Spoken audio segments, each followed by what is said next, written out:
Okay, અત્યાર સુધી ઘણું બધું જોઈ ગયા. હોમવર્ક છે. દાખલો કંઈક એવો છે કે 750 mmHg દબાણે પાણીનું ઉત્કલન બિંદુ કંઈક છે 99.63 ° તો કેટલા ગ્રામ સુક્રોઝ ઉમેરવાથી પાણી 100 °C ઉકળશે? પાણીનો કેબી આપેલો છે. આન્સર છે 121.67 ગ્રામ. તમારે તમારી જાતે શોધવાનો રહેશે કે ભાઈ કઈ રીતે આન્સર આવશે. બરાબર છે. ઉપર જે રીતે દાખલો ગણ્યો છે એ જ સૂત્ર, ખાલી તમારે મોલાલિટી કઈ રીતે મૂકવી, બરાબર છે. ડિફરન્સ કઈ રીતે, ડિફરન્સ તો તમને મળી ગયો 100નો ના બેનો ડિફરન્સ, ડેલ્ટા ટી બી મળી ગયો, બરાબર. કે બી આપેલો છે. મોલાલિટીની અંદર બી તમને ઘણું બધું આપેલું છે, બરાબર. પાણીનું આણ્વીય દળ તમને ખબર છે, પાણીનું તો એના આધારે તમે આરામથી ગણી લેશો. ઓકે, નેક્સ્ટ ટોપિક છે આપણો ગલન બિંદુમાં થતો ઘટાડો, ડિક્રીઝિંગ ઇન ફ્રીઝિંગ પોઈન્ટ. બરાબર છે કે જ્યારે શુદ્ધ દ્રાવક કરતાં તેમાંથી બનતા દ્રાવણનું ગલન બિંદુ કહી શકો અથવા તો ફ્રીઝિંગ પોઈન્ટ કહી શકો એ કેવું હોય છે? નીચું જાય. તમે સિમ્પલ આ એક્સપેરિમેન્ટ ઘરે બી કરી શકો. તમે તમારી જે ફ્રીઝર હોય છે એની અંદર આઈસ ટ્રે હોય તો એમાં 2 ખાના હોય છે પેરેલલ. તો એકમાં તમારે શુદ્ધ પાણી ભરવાનું અને બીજાની અંદર પાણીનું અને નમકનું એક દ્રાવણ બનાવીને મૂકવાનું, ફ્રીઝરમાં મૂકી દેવાના. અડધી કલાક પછી તમે બહાર કાઢો તો તમે જોઈ શકો છો કે જે શુદ્ધ પાણી હશે એનો બરફ બની ગયો હશે, પરંતુ જે પાણી નમકવાળું પાણી હશે એનો બરફ બન્યો નહીં હોય. શું કામ? કારણ કે શુદ્ધ પાણી કરતાં શુદ્ધ પાણીને જે દ્રાવક ગણો અને પહેલાંને દ્રાવણ ગણો તો દ્રાવણનું જે ગલન બિંદુ છે એ નીચું જાય છે. કારણ આપણે જાણીએ, કારણ એટલું જ છે કે ભાઈ ફ્રીઝ થવા માટે શું થાય તો કે દ્રાવકના અણુઓ નજીક આવવું પડે. જ્યારે દ્રાવણની અંદર શું હોય તો કે દ્રાવ્યના અણુ હોય જે પોતે અબાષ્પશીલ હોય તો એ ઓબ્વિયસલી એક ઇમ્પ્યોરિટીનું કામ કરે, અને ઇમ્પ્યોરિટીનું કામ શું હોય તો કે જે પ્રોપર્ટીઓ ચેન્જ કરવી. તો દ્રાવણની પ્રોપર્ટીઓ છે એ શુદ્ધ દ્રાવક કરતાં ચેન્જ જ હોય, ઓબ્વિયસ વાત છે. તો આગળ જે આપણે જોઈ ગયા હતા એ રીતનું જ છે. આની અંદર વધારે સમય નહીં લઈએ તો આની અંદર જે બાષ્પ દબાણ જે છે પ્રવાહી અવસ્થામાં જે હોય એ જ બાષ્પ દબાણ છે ઘન અવસ્થાની અંદર સરખું હોય. તમને એમ થાય કે ભાઈ ઘનનું બાષ્પ દબાણ થોડુંક વિચિત્ર લાગે, ભાઈ ઘન પદાર્થ તો બાષ્પશીલ નથી હોતું. પણ અગેન જેમ આપણે આગળ જોઈ ગયા એમ કે ભાઈ બાષ્પ દબાણ એ બીજું કંઈ નહીં પણ એસ્કેપિંગ ટેન્ડન્સી છે કે એસ્કેપ કઈ રીતે કરે છે, બરાબર છે. બહાર નીકળવાની જે તીવ્રતા છે એનું આપણે એક પ્રકારનો માપદંડ છે, બીજું કંઈ નથી, બરાબર. એ 0 બી હોઈ શકે એવું જરૂરી નથી. જે અબાષ્પશીલ દ્રાવ્યનું આપણે શું લઈએ છીએ? અબાષ્પશીલ એટલે તો કે બાષ્પ બનવાની સંભાવના, એસ્કેપિંગ ટેન્ડન્સી કેવી છે? 0. ઓકે, તો ડેલ્ટા ટીબીની જેમ ડેલ્ટા ટીએફ આનો સિમ્બોલ છે. તો ડેલ્ટા ટીએફ પણ મોલાલિટીના સમપ્રમાણમાં હશે, અને ડેલ્ટા ટીએફ જે છે એ મોલાલિટી ઇન્ટુ કેએફ, અને જ્યારે મોલાલિટી 1 હોય ત્યારે કેએફ કેવો થઈ જાય? મોલલ અવનયન અચળાંક અથવા તો કાયરોસ્કોપિક કોન્સ્ટન્ટ બી એને કહેવામાં આવે છે. અગેન એના બી 2 સૂત્ર છે આ રીતે, કેએફવાળા 2 સૂત્ર છે એમના બી. ઓકે, આની કેએફની વેલ્યુ જે છે આની બી તમારે યાદ રાખી લેવી પડશે. બેન્ઝિન માટે અને H2O માટેની 2 અલગ અલગ કેએફની વેલ્યુ છે, યાદ રાખી લેજો. એક સિમ્પલ ન્યુમેરિકલ જોઈએ આના માટે તો 78 ગ્રામ એસિટિક એસિડનું ગલન બિંદુ 1.5 °C ઘટાડવા માટે કેટલા ગ્રામ વિટામિન સી ઉમેરવું પડશે? કેએફ ફોર એસિટિક એસિડ તમને આપેલો છે 3.9 કેલ્વિન × kg/mol. હવે તમને એવું કીધું છે કે એસિટિક એસિડ જે છે એનું ગલન બિંદુ આપણે 1.5 ° જેટલું નીચું લઈ દેવું છે. તો એની અંદર કંઈક દ્રાવણ બનાવવું પડશે. શુદ્ધ એસિટિક એસિડમાં કંઈક દ્રાવ્ય નાખીએ તો દ્રાવ્ય નાખીએ છીએ આપણે એસ્કોર્બિક એસિડ એટલે કે વિટામિન સી. તો એ કેટલા ગ્રામ નાખીએ જેનાથી એક્ઝેક્ટ 1.5 °C એનું ગલન બિંદુ નીચું લાવીએ છીએ, બરાબર. આપણે આગળ જોઈ ગયા હતા કે ઇથિલિન ગ્લાયકોલ જે છે એ શું કરે તો કે પાણીનું રેડિએટરનું જે છે એ ઠંડુ પડતા અટકાવે, બરાબર છે. ફ્રીઝિંગ એનું નીચું કરે. તો એ બી શું છે? શુદ્ધ દ્રાવકની અંદર આપણે શું નાખી દેતા હોઈએ છીએ? દ્રાવ્ય. તો આપણે કેલ્ક્યુલેટ કરી શકીએ કે કેટલા ડિગ્રી નીચું નાખવું, એના માટે કેટલા ગ્રામ રાખવું. તો એનો જ એક સિમ્પલ એક્ઝામ્પલ છે. વિટામિન સીનું આણ્વીય દળ છે તમે શોધી લેશો C6H8O6. અગેન મારી એ જ છે સલાહ કે વિડીયો પોઝ કરજો અને પોતાની જાતે દાખલો સોલ્વ કરવાની ટ્રાય કરજો. ના થાય તો સોલ્યુશન જોજો.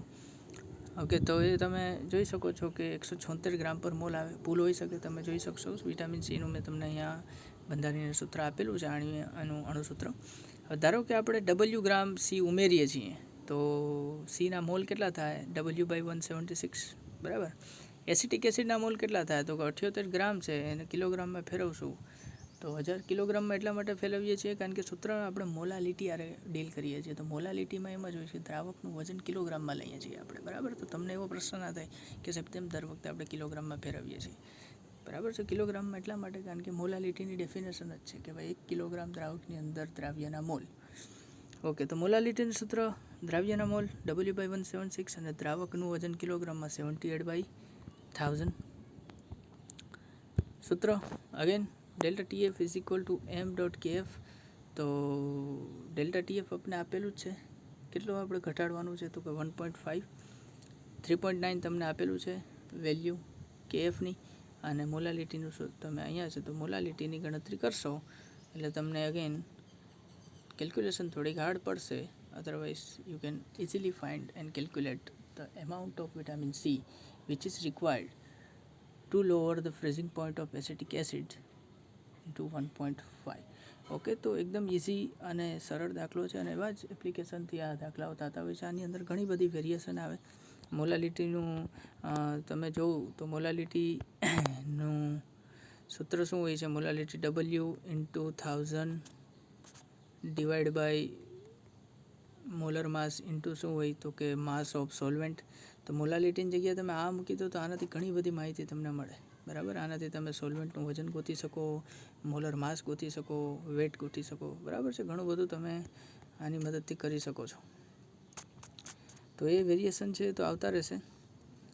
અત્યારે આપણે અગેન એક નેક્સ્ટ અને ઇમ્પોર્ટન્ટ ક્વોલિટેટિવ પ્રોપર્ટી અભિસરણ દબાણ તરફ જઈએ. તો અભિસરણ દબાણ છે એ ખૂબ જ સરસ અને એકદમ ઇઝી છે. બાયોલોજીના સ્ટુડન્ટને ખાસ ખબર હશે. આશ્રુતિ કહેવામાં આવે છે ગુજરાતીમાં. તો આશ્રુતિ એ કંઈ નથી. આશ્રુતિના ઘણા બધા ઉપયોગ હોય, જેમ કે વનસ્પતિ છે એ પોતાના મૂળિયાથી જે પાણીનું શોષણ કરે છે એ આશ્રુતિની મદદથી જ થાય છે. આશ્રુતિનું સિમ્પલ એક્ઝામ્પલ લઈએ તો દ્રાવકનો સ્વયંભૂ પ્રવાહ અર્ધપ્રવેશશીલ પટલ દ્વારા શુદ્ધ દ્રાવકથી દ્રાવણ તરફ વહે તેને અભિસરણ કહે છે. થોડું કોમ્પ્લિકેટેડ લેંગ્વેજ છે. સિમ્પલ લેંગ્વેજમાં સમજીએ તો તમે માનો કે 2 કન્ટેનર લો, અર્ધ પારગમ્ય પડદો કહેવાય અથવા તો એને સિમ્પલ SPM કહેવામાં આવે છે, બરાબર છે. અહીંયા SPM કે બરાબર સેમી પરમિએબલ મેમ્બ્રેન, એનો મતલબ કે અર્ધ પારગમ્ય પડદો, એટલે કે ભાઈ દરેકને આવા નથી થતા. જેમ કે હોય ને કે અમુક જગ્યાએ ગેટ પાસ માંગે, ભાઈ જેની પર પાસ હોય એને જ અંદર આવવા દે. તો અર્ધ પારગમ્ય પડદાનું કામકાજ એવું જ છે કે માત્ર દ્રાવકના અણુઓને એન્ટ્રી આપે છે, દ્રાવ્યના અણુઓને આરપાર જવા દેતો નથી. એવા ઘણા બધા હોય નેચરમાં. સેલ્યુલોઝની જે દિવાલ હોય, કોષ દિવાલ હોય છે આપણી, અથવા તો જે વનસ્પતિની ખાસ કરીને એ છે એ કેવી અર્ધ પારગમ્ય હોય. પાર્ચમેન્ટ પેપર છે, સેલોફેન પેપર છે, એવા ઘણા બધા અર્ધ પારગમ્ય પડદા છે, કમર્શિયલી બી અવેલેબલ છે જ, બરાબર છે. કિડનીની દિવાલ છે, એ બધા અર્ધ પારગમ્ય પડદા તરીકે ઉપયોગમાં લેવાતા હોય છે. તો અર્ધ પારગમ્ય પડદો તમે 2 કન્ટેનર વચ્ચે રાખી દો, એક બાજુ તમે શુદ્ધ દ્રાવક રાખો અને એક બાજુ તમે શું રાખો તો કે દ્રાવણ રાખો. તો શું થશે કે ભાઈ દ્રાવકનો જે પ્રવાહ છે, દ્રાવકના અણુઓ છે ઓટોમેટિક પડદાથી આરપાર જઈને શું કરી દેશે તો કે દ્રાવણ તરફ વહન ચાલુ કરશે. આપણે પ્રશ્ન થાય ક્યાં સુધી થશે?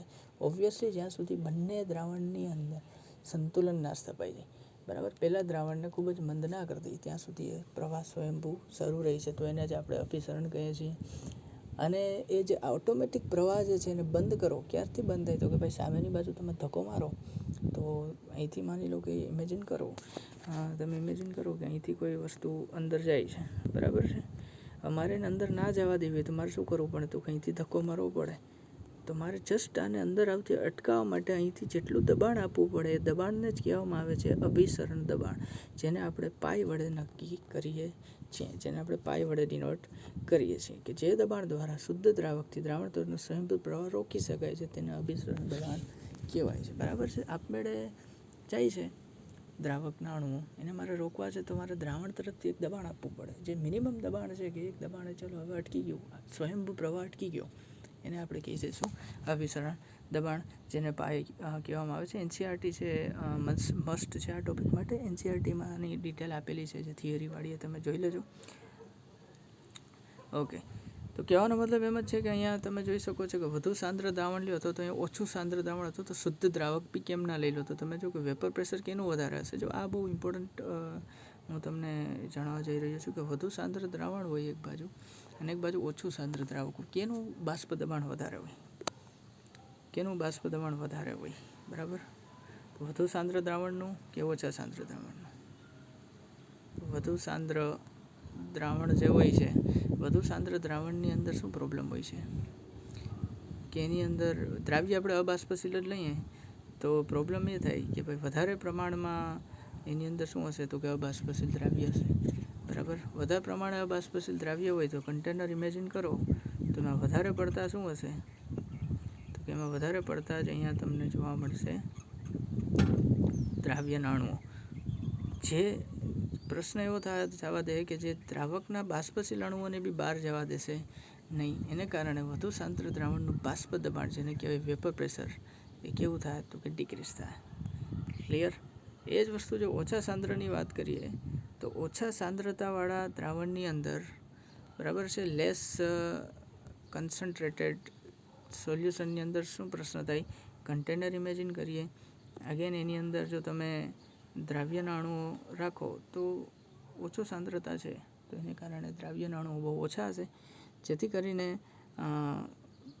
જે દ્રાવકના બાષ્પશીલ છે અણુઓ આરામથી એસ્કેપ થાય અને તમને વેપર પ્રેશર છે કેવું જોવા મળશે, ઇન્ક્રીઝડ જોવા મળશે. તો હંમેશા યાદ રાખો. અને એ વસ્તુ હમણાં આપણે કીધી એમ કે સર્વસામાન્ય છે જ કે ભાઈ શુદ્ધ દ્રાવક કરતાં તેમાંથી બનતા દ્રાવણનું બાષ્પ દબાણ કેવું હોવાનું ઓછું જોવાનું.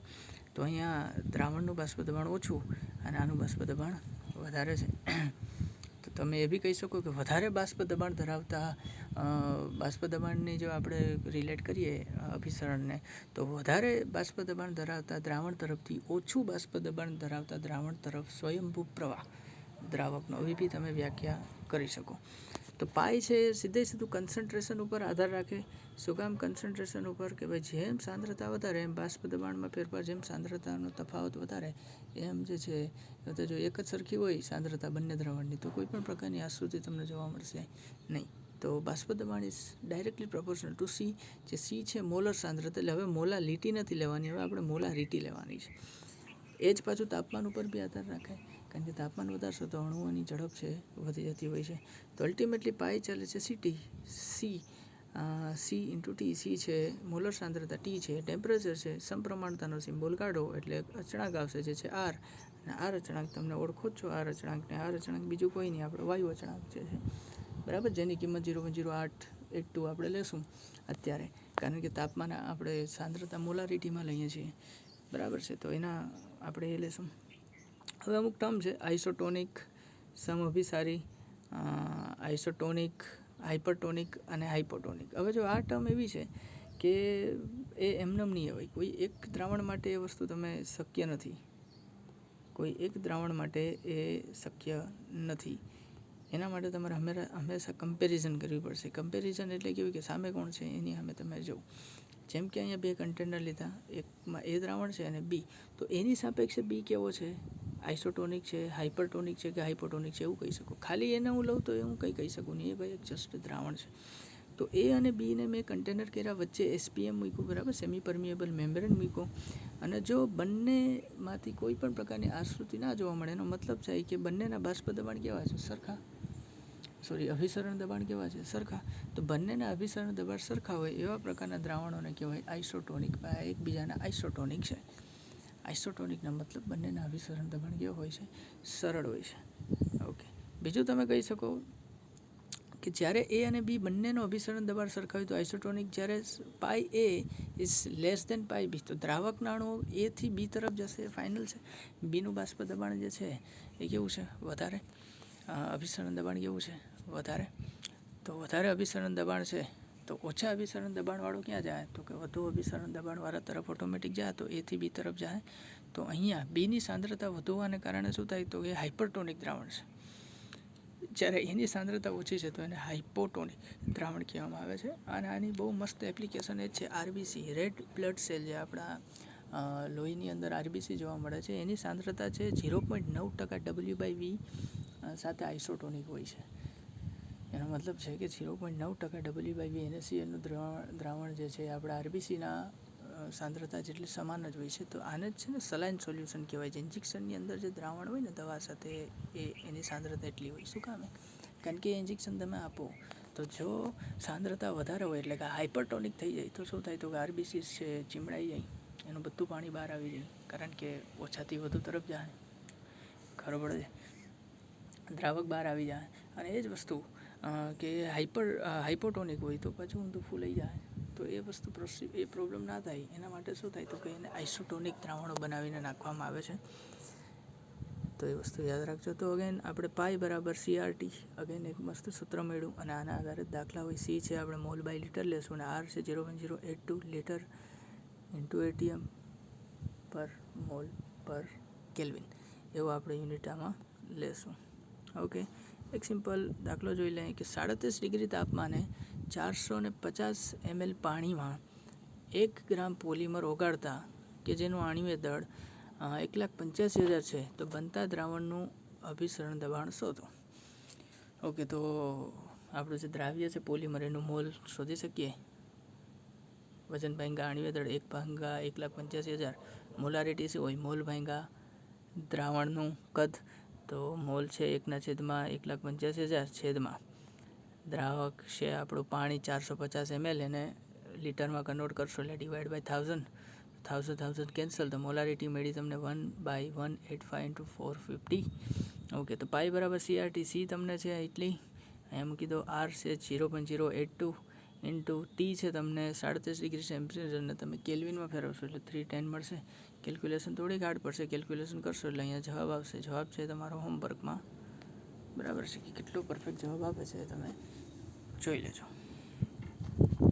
ઓકે, અગેન નેક્સ્ટ છે હજી એક દાખલો જોઈએ તો 300 કેલ્વિન તાપમાને 1 લીટર દ્રાવણમાં, 300 કેલ્વિન તાપમાન છે, 1 લીટર દ્રાવણ છે, અને 1 લીટર દ્રાવણ છે જેમાં 36 ગ્રામ ગ્લુકોઝ ઓગાળેલું છે, જેનું અભિસરણ દબાણ 4.98 બાર છે. તો આ જ તાપમાને દ્રાવણનું અભિસરણ 1.52 બાર થાય તો તેની સાંદ્રતા કેટલી હશે? ઓકે, અભિસરણ દબાણ 4.98 બાર છે. હવે 4.98 બારમાંથી આપણે 1.52 બાર થાય એટલું આપણે કરી દેવું છે, તો એના માટે આપણે સાંદ્રતા કેટલી રાખવી પડે?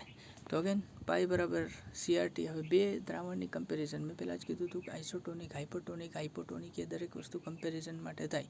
તો આપણે બે દ્રાવણો છે, તો ગેસિયસ સ્ટેટમાં જેમ આપણે કરતા હતા ચાર્લ્સ લો ને એના જેવું જ છે, સેમ ટુ સેમ. પાઈ બરાબર એમાં આપણે પીવી બરાબર એનઆરટીમાં કોન્સ્ટન્ટને એક બાજુ લઈ લેતા હતા અને સૂત્ર બનાવતા ને P1V1 = P2V2 અથવા તો P1V1/T1 = P2V2/T2. Same to same આની અંદર તમે જોવું તો બે કેસમાં આર અને ટી કોન્સ્ટન્ટ છે. શું બદલે? ખાલી પાઈ અને સી. તો કોન્સ્ટન્ટને એક બાજુ લઈ લો તો પાઈ ડિવાઈડ બાય સી = R3 અચળ, તો π1/C1 = π2/C2. આપણે શું શોધવાનું છે? સાંદ્રતા. તો C2ને સૂત્રનો કરતા બનાવો તો π2/π1 × C1. સિમિલરલી વસ્તુઓ મૂકો તો તમને આન્સર મળી જશે. ઓકે, અગેન લાસ્ટ છે તમારા માટે હોમવર્કમાં કે 20 મિલીગ્રામ ઇન્સ્યુલિનને પાણીમાં ઓગાળી 5 mlનું દ્રાવણ બનાવવામાં આવે છે, તો જેનું પાઈ એટલે કે અભિસરણ દબાણ 12.5 mmHg છે, તો 300 કેલ્વિન તાપમાને ઇન્સ્યુલિનનું આણ્વીય દળ શું હશે? તો આનું હોમવર્ક જે છે તમારા માટે છે, મને સોલ્વ કરીને મોકલી આપજો, અને ના ખબર પડે તો પૂછી લેજો. ઓલમોસ્ટ આજે તો વેકેશન જોતા લાસ્ટ લેક્ચર છે, પણ ખાલી એક વોન્ટ ઓફ અવ્યનો ખૂબ જ નાનો અને બહુ મસ્ત મજાનો એક ટોપિક બાકી છે, જે આપણે 18 અથવા તો 19 તારીખે જ્યારે બી મેળ આવશે ત્યારે મને વિડીયો અને નોટ્સ મૂકી દઈશ, તો જોઈ લેજો. એટલે આ ચેપ્ટર છે પૂર્ણ થશે અને તમને હોમવર્ક બી એ ટાઈમે મળશે. Okay, thank you.